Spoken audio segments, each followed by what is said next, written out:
279페이지 한번 보시죠.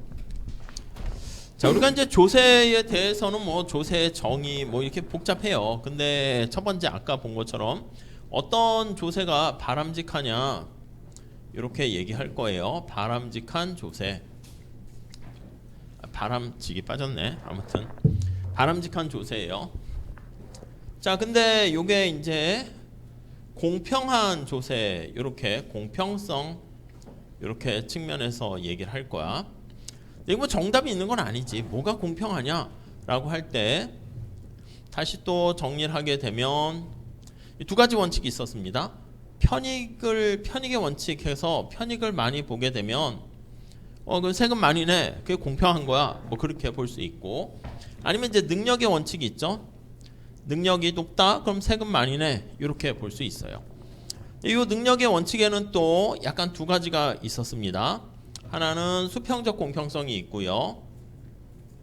능력이 똑같으면 세금 똑같이 내. 이렇게 하는 것이고, 다른 하나는 이제 수직적 공평성이 있었죠. 능력이 다르면 세금을 다르게 내. 이렇게 얘기를 하는 겁니다. 오케이? 여기까지 왔는데 지난 시간에 이제 본 거는 뭐냐면, 아니 능력이 똑같다라고 할 때 능력에 대한 기준이 뭐야?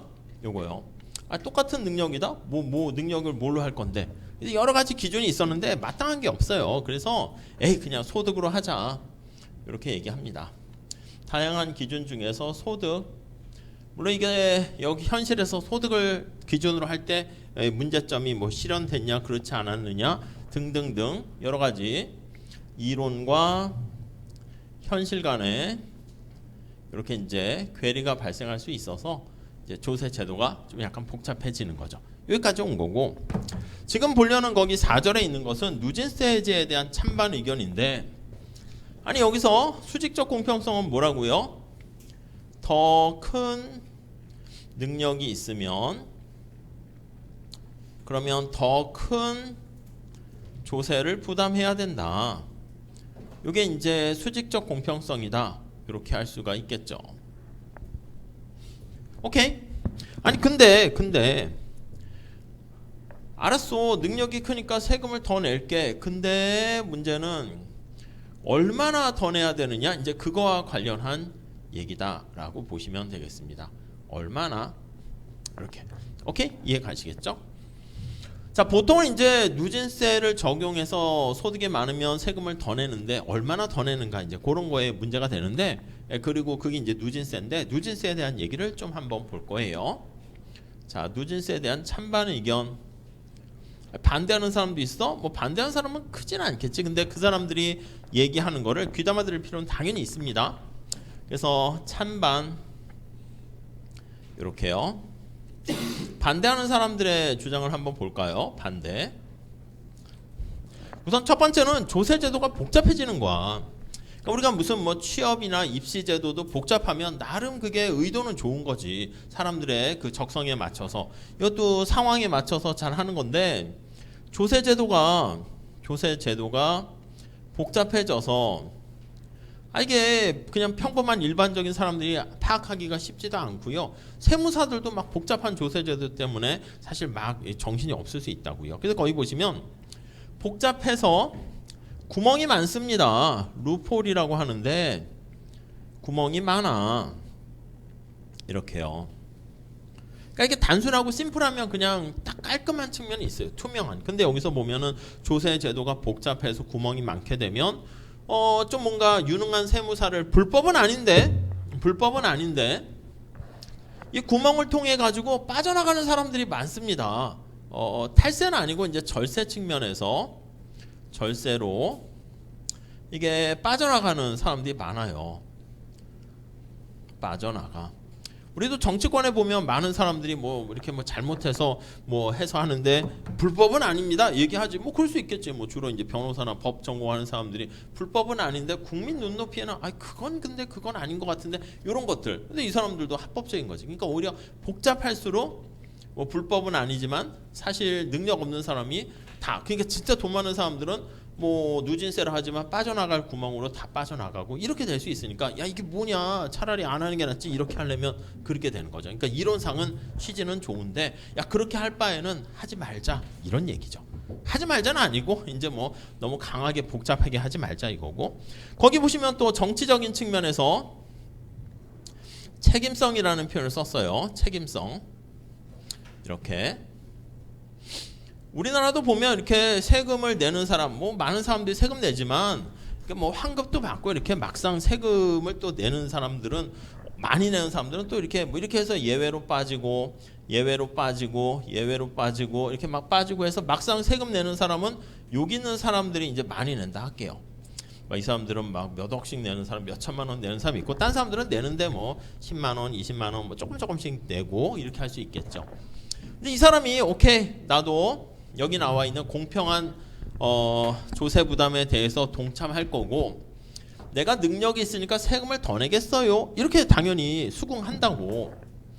근데 문제는 얼마나 더 내야 되는가 이거는 가만히 보면 이제 투표제도를 통해서 공공선택이론 했으니까 이 사람이 이제 어떻게 보면 부유층이야 부자야 얼마나 세금 낼지를 이 사람들이 정해주는 거. 너 이만큼 내 이렇게 막.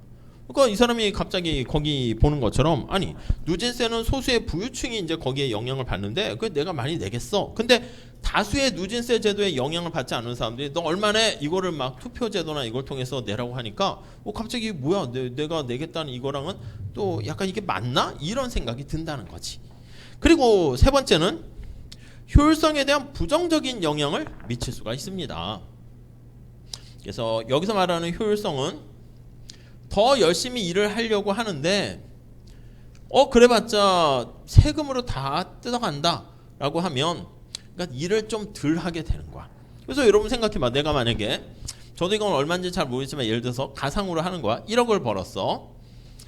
이게 세율이 부과할 때 전체 소득에다 하는 게 아니라 이제 뭐 이게 나눠서 5천만 원까지는 얼마, 7천만 원까지 얼마 이렇게 계단식으로 세율이 달라지는데 이 사람이 1억을 벌었다가 여기다가 2천을 추가해서 벌었다고 할게요. 그럼 1억 2천이 되는 거 아니겠습니까?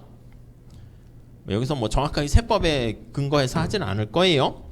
근데 여기 추가적인 2천에 대해서 세금을 부과하는데 만약에 여기다가 세금이 누진세가 엄청나게 돼서 90% 세금을 과세한다고 할게요.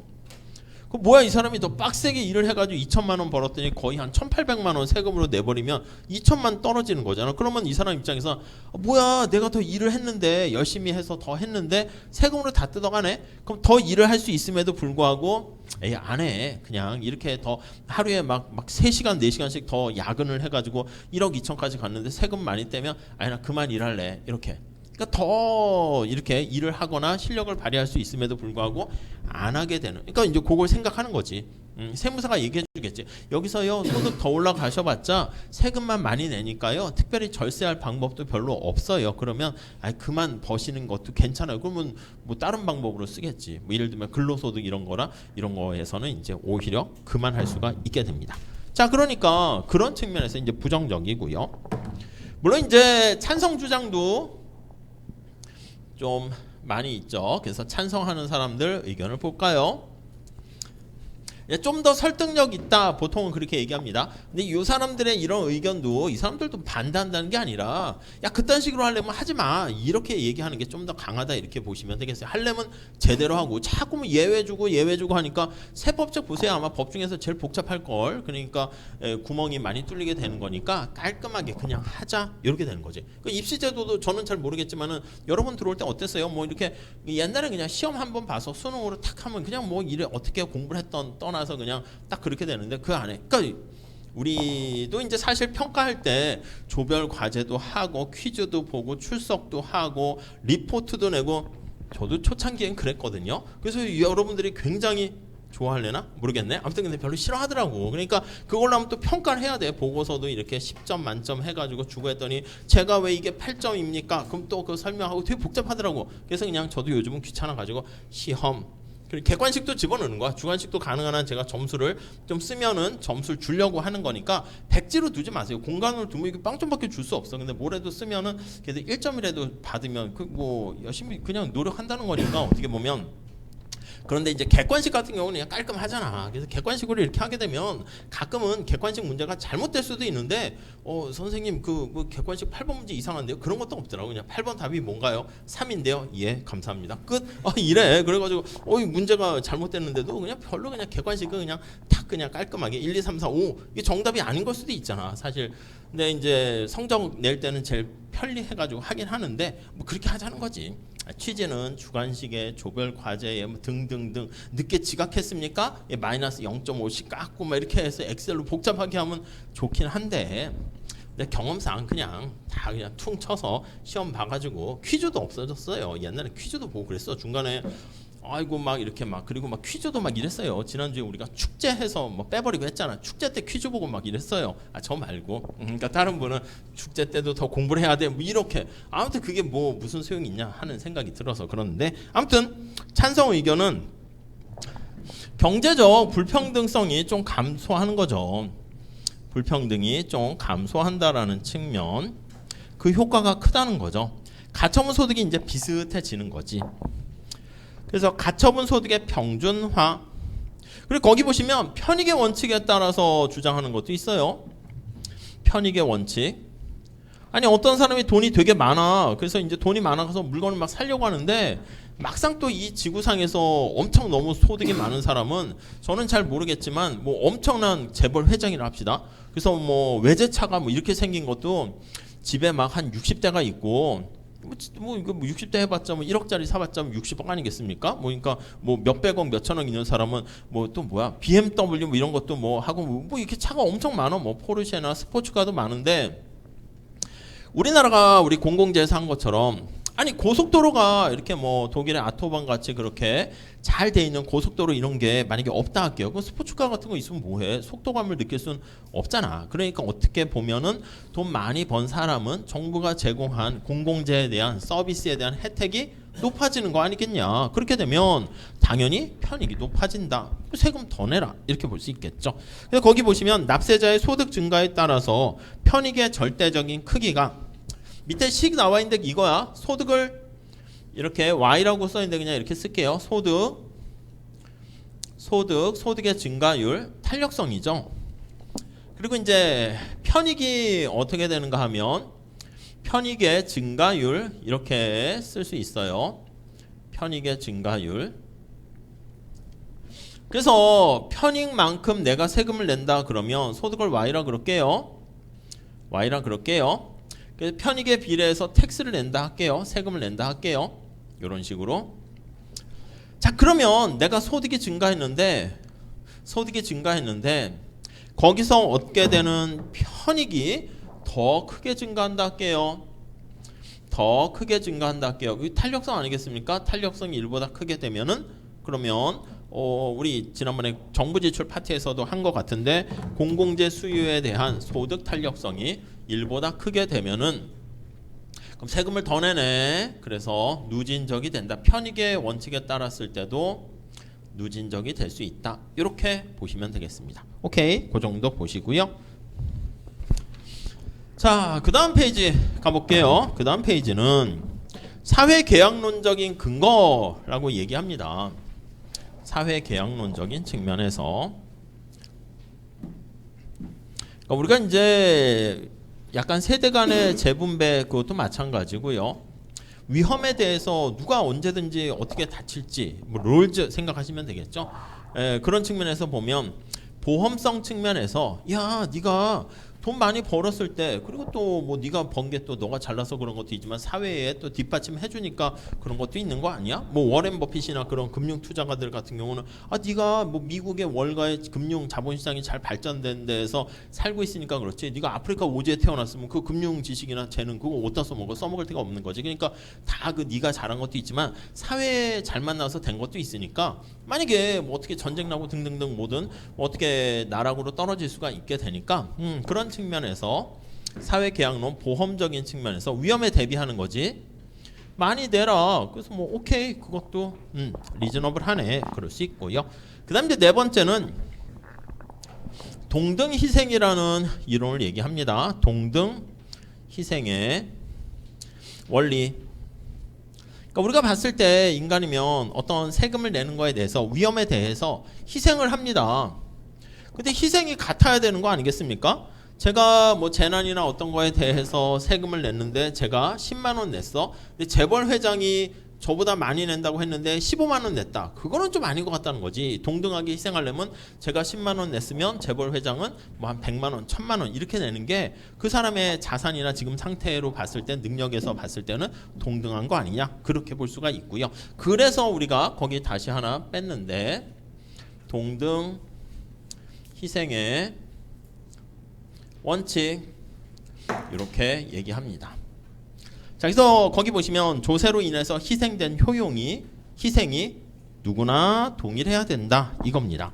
근데 이제 여기서 말하는 희생이 이거 뭐라고 얘기할 거냐? 그래서 우리가 앞에서 얘기한 것처럼 효용을 기준으로 했을 때가 가장 경제적 복지 측면에서 가장 우월하다고 그랬죠. 그래서 여기서 희생되는 소득, 희생되는 임금 이게 아니라 희생되는 효용이 동등해야 된다. 그렇습니다.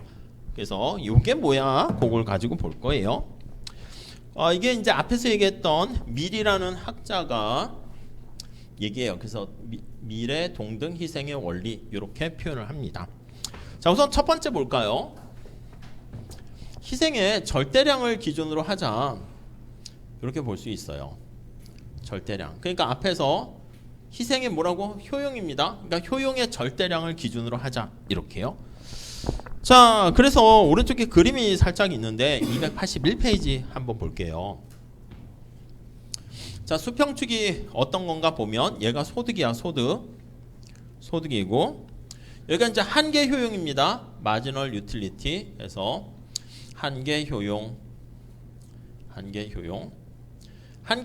총 효용을 미분하는 것이죠. 그러니까 총 효용은 한계 효용을 더하는 겁니다. 여기서 만약에 쭉 이렇게 표현을 해서 한계 효용이 지금 우하향한다라는 얘기는 체감한다는 게 전제로 깔려 있는 거야. 소득에 대해서 소득이 증가할 때 각 일원에 대해서 아니 우리 한계 효용 체감한다는 게 경제학에 그래도 기본적으로 인간이면 가지고 있는 그냥 기본적인 원칙이다 해서 이렇게 가정을 많이 하죠. 소득이 증가할 때 일원에 대해서 애지중지 소중하게 생각하는 정도가 감소하게 되는 거죠. 뭐 일반적인 재화인 경우에 근데 아닐 수도 있어. 한계 효용이 일정할 수도 있고 재화에 따라서는 한계 효용이 체증할 수도 있고 그렇겠지. 그러니까 내가 만약에 소득이 Y0가 여기까지 됐다 그러면 이때 여기까지의 요 높이 자체는 요 높이가 Y0일 때 한계 효용 요렇게 되는 것이고요. 그리고 요걸 다 더합니다. 다 더해. 이렇게 이게 총효용 이렇게 되는 거죠. 이 면적은 한계 효용을 서메이션 하는 거야. 이게 이제 연속적인 건 적분을 한다고 그러죠. 그래서 이게 총효용 이렇게 보시면 되겠습니다. 그래서 한계 효용의 합 이거는 총효용 이렇게 보시면 되겠고요. 그래서 우리가 희생의 절대량이다 그러면 총효용 가지고 판단한다는 겁니다. 자, 그래서 만약에 두 사람이 있어요. 두 사람. 거기 281페이지 거기 그림 보시면 되는데 두 사람이 있다 합시다. 여기 따로 그릴게요. 근데 효용이 체감하는 형태는 똑같습니다. 똑같아요. 이렇게. 근데 이제 어떤 사람이 소득이 만약에 이렇게 뭐 300 벌고 있다 할게요.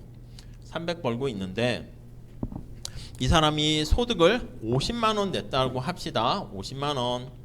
250 이렇게 되겠죠? 50만 원 냈어요. 그럼 이 사람의 총효용은 희생은 절대적인 희생 측면에서 효용이 얼마나 감소합니까? 하면요. 왼쪽 그림에 나와 있는 것처럼 이만큼 빨간 색깔만큼 희생이 감소하는 거야. 총효용이 감소죠. 오케이. 이게 총효용의 감소 이렇게요. 근데 밑에 있는 사람은 소득이 되게 높은 사람이라 할게요. 부자야. 그래서 소득이 월 3천만 원 이렇게 번다 할게요. 그럼 이 사람 입장에서는 똑같이 50만 원 하면 동등한 희생이라고 하긴 그렇지. 그래서 요거 빨간 색깔과 면적이 같으려면 한 대략 이 정도 할까요? 그래서 이 사람한테 50만 원 내는 거는 그냥 가상적으로 한 건데 1000만 원 내는 거랑 희생이 비슷하다라고 면적이 똑같은 거니까 비슷하다라고 얘기할 수가 있습니다. 이렇게요. 그래서 이게 이제 A라는 사람이 총 효용의 감소 크기면 이게 B라는 사람의 총 효용의 감소 크기 이게 똑같아져야 된다는 거죠. 이해 가시죠? 자, 그래서 거기 보시면 희생된 효용의 절대량 우리 책에서는 베타로 표시를 했는데 이게 한계 효용이 빠르게 감소할수록 여기 만약에 이렇게 합시다. 한계 효용이 요거랑 비교하는데 이렇게 생겼다 할게요. 한계 효용이 감소하는 체감 정도가 작아 이렇게 있다 할게요. 그럼 점점점점점 이렇게. 자, 그러면 이거랑 면적이 똑같은 걸 찾으면 이렇게 체감하는 게 작으면 한 이 정도면 되지 않겠습니까? 그래서 살짝 보면은 뭐 한 여기 50 말고 300 내는 걸로 볼 수도 있어요. 3000인데 아니면 2500 이렇게 가상적으로 이렇게. 이게 똑같을 수도 있겠지. 이거 베타야 베타. 이렇게 면적이 똑같은 거죠. 이렇게. 자, 지금 뭘 얘기하려고 합니까? 만약에 이게 수평이면 어떻게 될까? 수평이면 당연히 얘가 50 내면 얘도 50 내는 거랑 똑같겠죠. 그래서 그림이 언제 누진성의 그 효과가 커지냐라고 하면 절대량의 기준을 따랐을 때는 한계 효용이 감소해요. 체감하는 정도가 클수록 누진성은 커진다. 이렇게 볼 수가 있어요. 이렇게요. 그러니까 만약에 거기 박스에 나와 있는 것처럼 만약에 한계 효용이 불변이야, 수평이야. 어떻게 되겠습니까? 이렇게 수평이면 한계 효용이 일정해서 곡선이 수평이면 A라는 사람이 50만 원 냈으면 얘도 그냥 50만 원만 내면 똑같이 되겠죠. 그렇기 때문에 다시 정리할게요. 균등희생의 원칙에 따라서 절대량을 기준으로 할 때는 언제 누진적이 되는가? 한계 효용의 체감이 크면 클수록 빠르게 체감할수록 누진성이 더 발생하게 된다라는 거 알 수 있네요.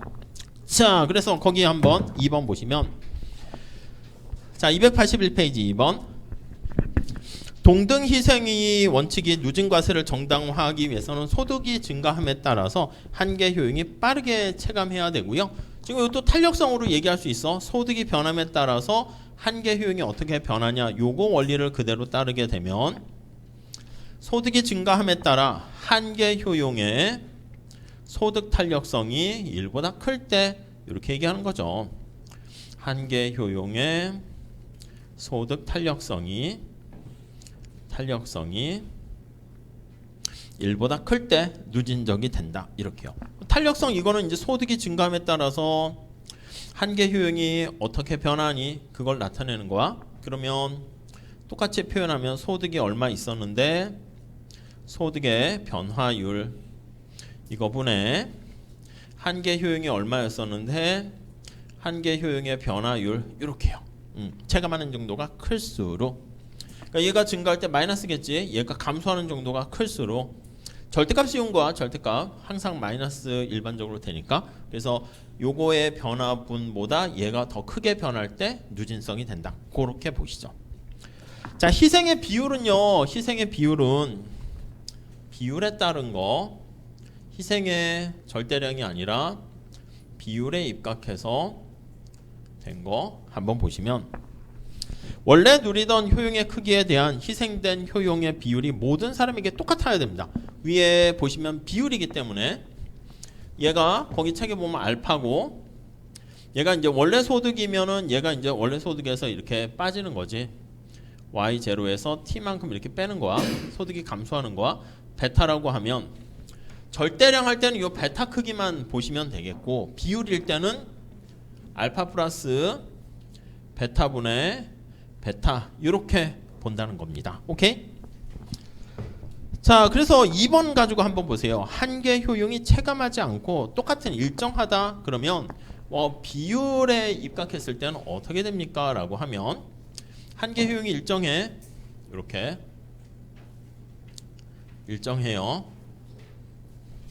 자, 이 사람이 만약에 300만 원 이렇게 있는데 이렇게 50만 원 세금을 냈어. 그럼 300분의 뭐 50만큼 이렇게 되는 거죠. 여기 이 사람이 3천만 원 있다고 할게요. 그럼 얼마만큼 비율이 똑같아지려면 해야 됩니까? 하면 500만 원 내면 되겠지. 이렇게 500만 원 이런 식으로요. 그러니까 300에서 50 내는 거랑 3000에서 500 내는 거랑 같은 거죠. 비율로 따졌을 때. 절대 금액으로 따지면 당연히 이 사람이 크긴 하지만. 네, 오케이. 그 정도만 보시고. 그러면 일정하면 이때는 비례세가 됩니다. 비례세가 된다. 이렇게. 얘가 수평이면 어떻게 돼요? 얘가 수평일 때 베타가 똑같다 그러면 이거 앞에서 얘기한 것처럼 역진적이라니까. 역진적이 된다. 역진적이라는 것은 소득이 많은 사람과 적은 사람하고 금액을 똑같이 내면 그건 이제 소득 베이스로 따졌을 때는 우리가 역진적이다. 이 평균 세율이 감소하니까 그런 거죠. 다음 페이지 가보시면 자 3번에 한계효용이 체감할 때는 공률에 따라서 어떻게 될지 모르니까 일관적으로 얘기하긴 그렇고요. 보통 얘가 우하향하는 직선이다 그러면 이제 그때 누진적이다 얘기하는데 요 수평인 경우만 그냥 잘 보시면 될 것 같습니다. 다음 세 번째 희생이라고 할 때 희생의 비율이 아니라 희생이 한계에서의 희생이다 이렇게 보시면 되겠어요. 이건 뭐냐면 세금을 낸 다음에 세후 한계 효용이 똑같아져야 돼. 그래서 거기 보시면 한계에서의 효용의 희생이 모두 똑같다. 이 얘기는 뭐냐면 세금을 냈어. 세후 소득 수준에서 소득에서 누리게 되는 한계 효용이 같아져야 된다. 이렇게요. 효용이 동일해야 된다. 이렇게 보시면 되겠습니다. 자, 이때는 어떤 결과를 초래합니까? 그러면 자, 여기 한번 볼까요? 이걸 씁시다. 아니, 이 사람이 300만 원이었는데 세금을 내서 250만 원이 됐어. 그럼 이때 한계 효용이 어떻게 된다? 이 높이가 한계 효용입니다. 연두 색깔이. 그렇죠? 그럼 이 사람이 3천만 원인데 이 높이가 똑같아지려면 지금 이걸 기준으로 해. 이걸 기준으로. 그럼 세금을 얼마나 내야 되냐면 이만큼 내야 돼.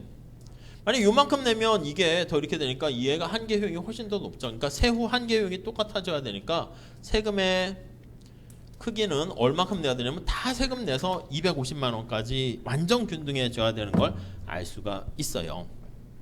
오케이? 이해 가시죠? 자, 그래서 요거의 세후 소득에서 한계 효용이 동일해야 되니까 만약에 한계 효용 곡선이 이 곡선이 체감하게 되면 체감한다는 건 우하향하는 거잖아요. 그래서 체감하면 그럼 세후 소득은 다 똑같아지게 됩니다. 그래서 완전 균등한 상태가 됩니다. 그래서 세후 소득은 동일해집니다. 오케이? 뭐 체증적으로 체감하던 그냥 우하향하기만 하면 됩니다. 근데 만약에 또 하나 볼게. 만약에 이렇게 수평이라 할게요. 한계 효용 곡선이 수평이면 일정한 거야. 수평이면 이렇게요. 자, 그러면 이때는 어떻게 되냐면 다 돼. 얘가 이만큼 50만 원 세금을 냈는데 이 사람이 세금을 똑같이 내도 되고 안 내도 높이는 똑같잖아. 그러니까 이때는 역진적일 수도 있고 누진적일 수 있고 비례적일 수도 있고 다 됩니다. 그러니까 세금을 내든 안 내든 세금을 조세를 내든 크기와 상관없이 한계 효용은 동일하죠. 그래서 세금의 크기와 상관없이 네, 한계 효용은 동일합니다. 한계 효용은 모두 두 사람 다 동일하게 됩니다. 세금을 많이 내는 누진적이 되어도 상관없고 비례적이어도 상관없고 역진적이어도 상관없고 그렇게 되죠. 그림 그려서 보시면 되겠습니다. 극단적인 누진성이 되려면 이렇게 우하향하게 되면 극단적인 누진성이 되는 거죠.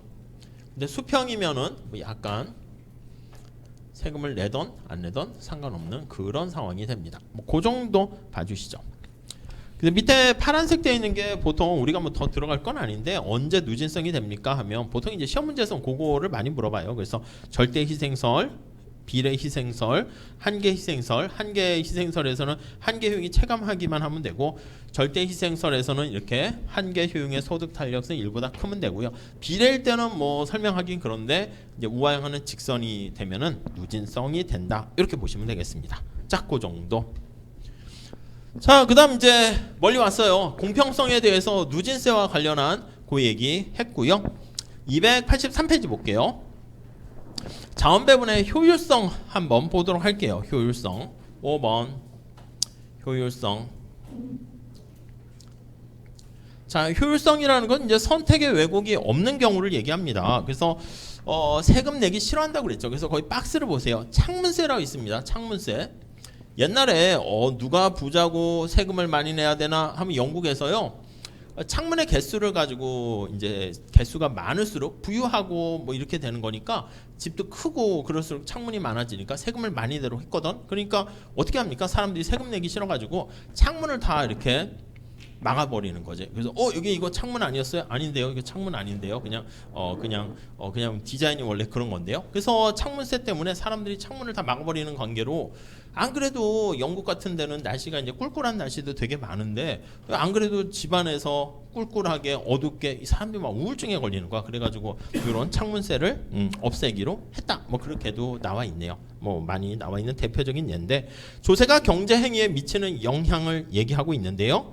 거기 보시면 1번 그러니까 표는 넘어가시고 조세는 사람들이 일을 할까 말까, 저축할까 말까, 투자할까 말까, 위험부담 행위 할까 말까, 아니면 오히려 극단적으로는 결혼할까 말까, 결혼 시점도 막 자기가 막 이혼 시점도 막 조정하고 그렇게 됩니다.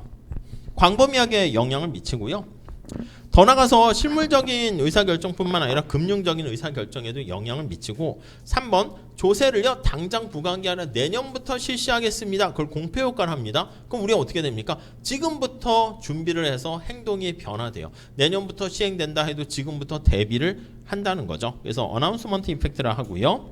그래서 4번 조세가 민간의 경제활동에 교란의 곡에 왜곡을 초래하게 됩니다. 다음 페이지 가볼까요? 근데 현실에서는요 대부분 영향을 미치는데 교란이 없는 조세를요 우리가 중립세라는 표현을 써요. 중립적이라는 게 영향이 없다는 거죠. 럼썸 텍스라고 합니다. 그래서 어떤 경제적인 왜곡을 초래하지 않는 조세, 가장 효율성 측면에선 이상적인 조세라 얘기하고요. 거기 의미를 볼까요? 민간의 경제 행위에 교란을 일으키지 않고 세금을 부과했을 때 민간의 경제 주체가 행동을 자기가 막 세금 안 내려고 막 발버둥 쳐도 피할 수가 없고 아무리 노력해도 회피할 수 없고 의사결정과 무관하고 교란이 없는. 그래서 이제 보통 이게 뭐가 있을까 하면은요 인두세 이렇게 얘기합니다. 사람 머리에 과세하는 거 이거 피할 수가 없는 거지. 예를 들면 예전에 이제 군대 가기 싫어서 이 엄지손가락을 이렇게 막 잘라서 없애고 이런 사람이 있어. 그럼 아이고 죄송합니다. 제가 총을 못 쏘거든요. 이 손가락으로 쏘면 되잖아. 이 손가락도 자르고 이걸로 쏘면 되잖아. 막 자꾸 이렇게 되니까 아예 손을 다 자르면 왼쪽으로 쏘면 되잖아. 이렇게 되니까 이게 피할 수가 없다고. 근데 사람 머리에 부과하면 머리를 뭐 땡강 자르면 이거 들고 다닐 수 있어요? 안 되는 거지. 그러니까 이거는 피할 수가 없는 거야. 사람 머리에 과세를 하게 되면. 오케이? 근데 이것도 단기적으로 봤을 때는 피할 수가 없는데 길게 보면 장기적으로 보면 어떻게 됩니까? 아니 자녀의 수가 어떻게 돼? 사람이 많아지면 자녀가 많아지면 옛날에는 농경시대는 아이고 일할 만한 사람이 자녀가 생겼네 일꾼이 생겼네 이럴 수 있는데 이거 세금을 내라 그러면 자녀의 수에 따라서 그러니까 자녀의 수가 영향을 미치게 되는 거죠. 그래서 인두세도 그런 의미에서 완벽한 중립세는 아닐 수 있다. 예, 그렇게 얘기합니다. 근데 우리가 완전 경쟁 시장을 얘기하는 것처럼 이 중립세도요 현실에서 찾아보기 어려운 좀 이상적인 상황인데 현실의 조세가 왜곡을 초래합니다. 그래서 얘는 현실에 거기 나와 있는 텍스의 비효율성이라 할까? 왜곡 비효율성과 같은 말이야. 왜곡의 크기를 측정하는 기준이 된다 이렇게 보시면 되겠습니다. 그러니까 완전 경쟁 시장도 사실 현실에서는 존재하기 그렇겠지만 비슷한 시장도 있을 뿐만 아니라 그게 이제 기준이 되는 거야. 그러니까 100점 만점의 기준이 돼서 또 몇 점 받았어? 나 90점 이렇게 되면 500점 만점에서 90점이면 못 본 거잖아. 그러니까 뭔가 기준을 정하는데 이게 기반이 된다. 그리고 밑에 교정과세 있는데 우리 알다시피 피구세 같이 환경 오염을 교정해주는 조세 뭐 그런 것도 있다 보시면 되겠습니다. 자, 이번 시간엔 이 정도까지만 할게요. 조세에 대한 기본적인 얘기를 말씀드렸고 그 다음 시간에는 우리 다음 주에는 소득과 관련한 여러 가지 조세와 소득 분배 한 그 정도까지만 할게요. 시험 범위는 좀 더 팍팍 나가려고 했는데 그렇게 정리하시면 되겠습니다. 자, 오늘 여기까지 할게요. 수고하셨습니다. 네.